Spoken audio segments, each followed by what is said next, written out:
For 31 years, Gloria put other people's money in envelopes for a living. She worked at a payday loan office in Memphis, Tennessee. Every Friday, she counted out cash, rubber-banded it, slid it across the counter to women who came in desperate and left a little more trapped than they arrived. She knew the math. She explained the fees. She handed over the money and watched them walk out the door. And on her own lunch break, she drove to a different payday loan office 2 miles away and did the same thing for herself. Nobody at her job knew. Nobody in her life knew. She had kept that secret for 6 years, but that is not the most important thing I want to tell you about Gloria today. The most important thing is what she found hidden in the break room of that office. Tucked behind a row of accounting binders on the shelf above the coffee maker, on the worst afternoon of her professional life. Something small, something that had been sitting there so long it had a layer of dust on the cover. We will get there.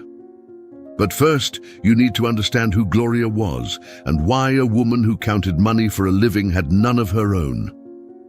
Gloria was 53 years old and had worked at that loan office for 11 years. Before that, she had been a cashier at a grocery store. Before that, a counter girl at a dry cleaner. She had spent her entire adult life handling transactions for other people and going home with not enough for herself. She was the kind of woman who ironed her work blouses on Sunday nights and lined them up on the closet rod in order of color, lightest to darkest. 5 blouses, 5 days, every week the same. People who knew her said she was organized. What they meant was that she made order in the places she could control, because the bigger things felt too large and too frightening to look at directly. She had a daughter, Tanya, 29, living across town. Tanya called on Wednesdays and Sundays without fail. Gloria lived for those calls more than she let on. She lived in a rental house in a neighborhood that used to be quiet and had gotten louder over the years. Her kitchen window faced a concrete wall. She had put a small potted fern on the sill to have something alive to look at in the mornings while she drank her coffee. The fern was always a little yellowed at the tips, but she kept watering it. Every morning, a little water. She was that kind of woman. The kind who keeps trying on the thing most people would have thrown out. Behind the dryer in her laundry room, wrapped in an old dish towel and held together with a rubber band, was a bundle of papers she had been collecting for 4 years. Printed pages from websites, some handwritten notes, a few pages torn carefully from magazines at the doctor's office waiting room. All of it about one thing: how to buy a house. Not a big house, a small one. Something with a yard, somewhere quiet, somewhere that was hers.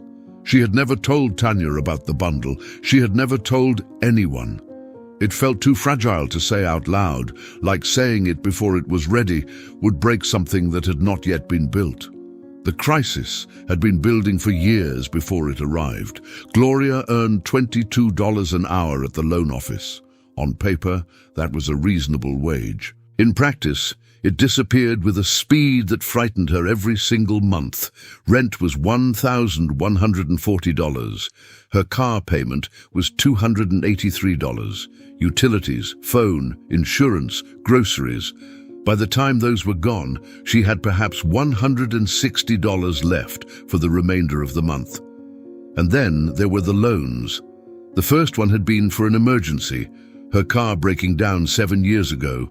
$350 she needed fast and couldn't wait 2 weeks for her paycheck. She had paid it back. But when the next thing came, she went back. And then again. The fees compounded in a way she understood completely in theory, because she explained those exact fees to customers every single day and could not seem to stop in practice because practice requires options and she had run out of those.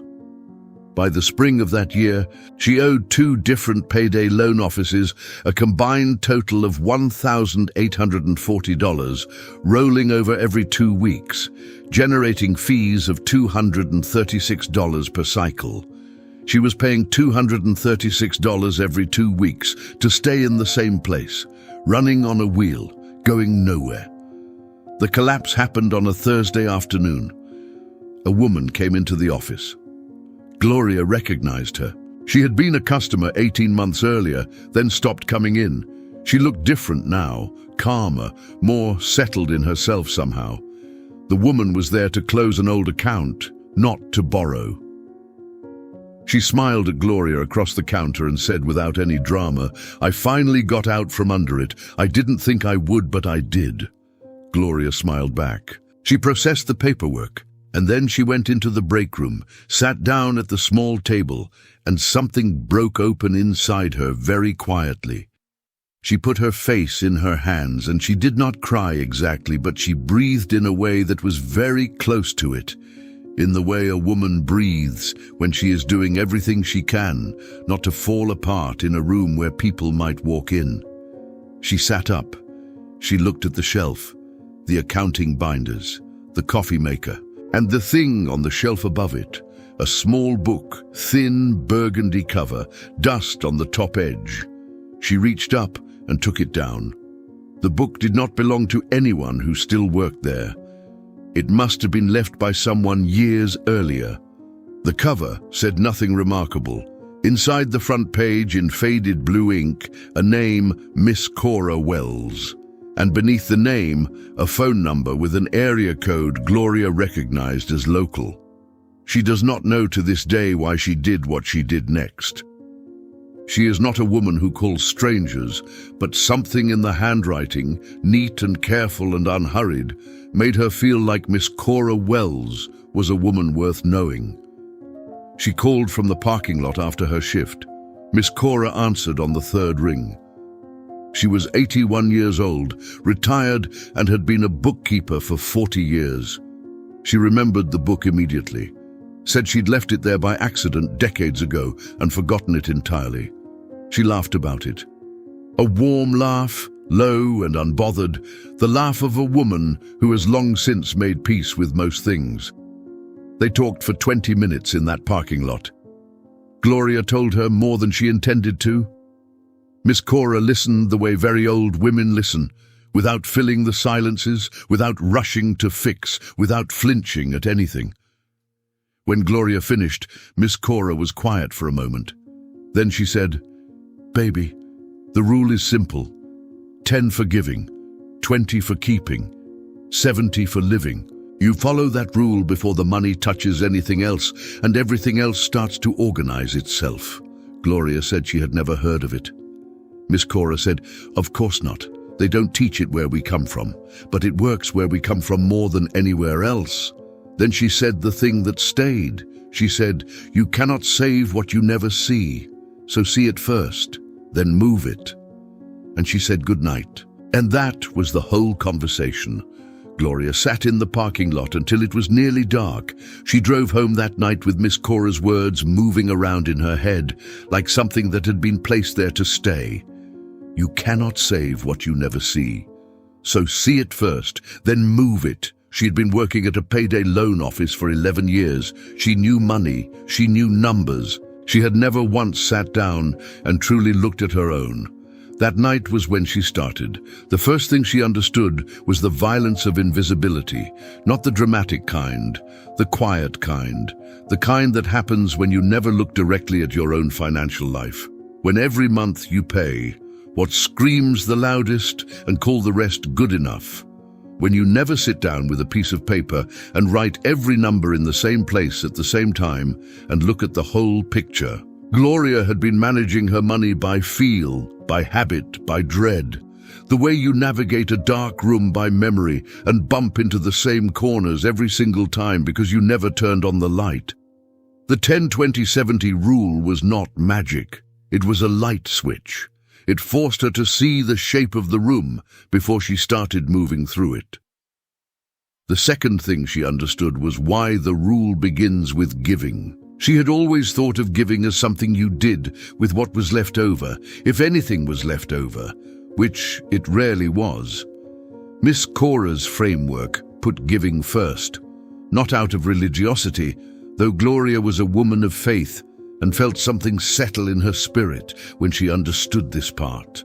Out of psychology, when you give first, even a small amount, you interrupt the panic and scarcity reflex that makes every dollar feel like it is about to run out. You tell your own nervous system before you tell it anything else that there is enough to share. That changes the entire emotional register of how you handle the rest. She started with $5, not 10% of her check. $5, put in the church basket on Sunday before she looked at anything else. And something in her body, something she could not fully explain, relaxed. The third thing she understood was the cruelty of the 20, which is to say, the cruelty of having been told her whole life that saving was simple, that you just put a little aside each month, without anyone ever explaining that you have to move the 20 before the 70 has a chance to eat it. She had tried to save before. She had intended to save. She had told herself she would save what was left at the end of the month, and there was never anything left at the end of the month because the 70 had filled every available space. The rule works because the 20 moves first. The day the check arrives, before the rent, before the groceries, before the car payment is mentally spent, 20 cents of every dollar goes somewhere she cannot easily reach it. Not a lot, not enough to hurt, but consistent. And consistent, she was discovering, was the only thing that ever actually built anything. And the fourth thing, the one that resolved what she had been carrying for 6 years, the secret she had kept even from Tanya, was this. She had been borrowing from payday loan offices not because she was irresponsible, but because she had no cushion, no vessel for emergency, no 20 that had been set aside and left alone. Every crisis had nowhere to go but onto a counter at a place like the one where she worked, where the fees would eat her alive slowly, and she would know every number and be powerless against it, because knowledge without a structure to act on is just suffering with details. The rule didn't just teach her to save, it gave her the structure she had never had. And with structure, she finally had somewhere to put what she had been trying to hold with open hands for 30 years. She started in April. Her check that first week was $622 after taxes. She transferred $62 the same morning the check arrived, 20%. She did it before she looked at anything else. She put it in a savings account at a different bank from the one she used for bills. Different app, different login. A small, deliberate distance. She paid the minimum on the payday loans and stopped rolling them over. She called both offices and arranged payment plans. The fees stopped compounding. The number started going down. In May, she transferred $62 again. In June, another $62. By July, the first payday loan was gone, $890 cleared. She sat at her kitchen table that evening and looked at the number on her phone for a long time. Then she called Tanya, and for the first time since Tanya was a small girl, Gloria cried on the phone and let her daughter hear it. She had found an app in the meantime, the Woman's Lesson Finance app, free, built around the envelope system, a digital version of exactly what she had been doing by hand in the margins of a notepad. She set up 3 envelopes inside it. Give, keep, live. Every week, the numbers went where they were supposed to go. For the first time in her adult life, she could see exactly where her money was at any moment, in plain English, on a screen the size of her palm. The anxiety that had lived behind her sternum for 30 years began, slowly, to loosen. She did not pay off all the debt in one dramatic month. It took until October, but October came, and when it did, she opened the savings account and saw $1,040 sitting there, untouched, not earmarked for anything, just present, just hers. She went to the laundry room. She reached behind the dryer. She unwrapped the dish towel. She spread the papers out on the kitchen table, all the house research, all the printed pages and torn magazine articles and handwritten notes from 4 years of secret hoping. She read them as someone who now had a plan, not a fantasy, a plan. In November, A woman started coming into the loan office with a regularity that made Gloria's chest hurt. Her name was Sandra, 44 years old, a home health aide, the kind of tired that lives behind the eyes of a woman carrying too much for too long. She came in on the 2nd and the 16th of every month like clockwork. Gloria knew that rhythm. She had lived it. On the 3rd visit, while Gloria was processing Sandra's paperwork, Sandra said, without looking up, "I don't know how to get off this thing. I've been trying for 2 years." Gloria stopped typing. She looked at Sandra. She said, "Can I ask you something? The day your check hits, what is the first thing you pay?" Sandra thought about it. "Whatever's most urgent." Gloria nodded. She knew that answer well. She slid a piece of paper across the counter. She wrote 3 numbers on it, 10, 20, 70. She explained it the way Miss Cora had explained it to her, plain and steady and without making Sandra feel small.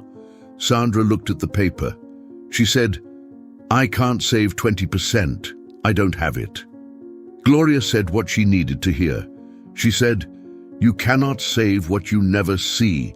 So see it first, move it first, even if it's $8, even if it's 5. The amount is not the point. The habit is the point." Sandra folded the paper and put it in her pocket. Gloria reached under the counter and took out her phone. She showed Sandra the app she had been using for 7 months. Free. Envelopes. Simple. She talked about it the way you mention something that worked for you, the way you tell a friend what helped without making it a lesson. That evening, walking to her car, Gloria thought about Miss Cora, the dusty book on the shelf, the parking lot, the steady, unhurried voice of an 81-year-old woman who had been a bookkeeper for 40 years and still answered calls from strangers and talked to them until it was dark outside.